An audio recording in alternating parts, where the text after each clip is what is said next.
Welcome back to another technical deep dive here in the debug zone. Today we're tackling a big question and breaking it down with insights from other users. Hopefully this clears up some misconceptions and helps you get the answer you need. So buckle up, stay a little curious, and let's jump right in.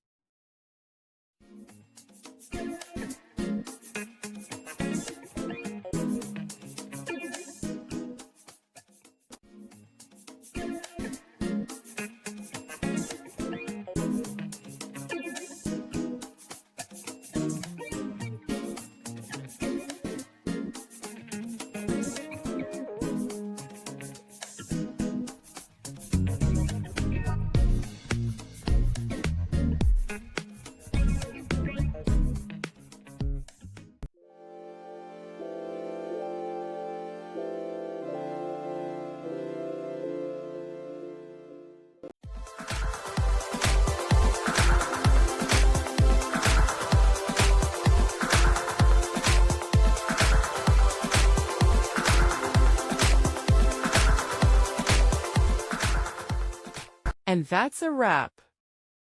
I hope you found the answer you were looking for. If you did, take a second to hit that subscribe button. It really helps out. And let me know in the comments which solution worked best for you. See you next time in the debug zone.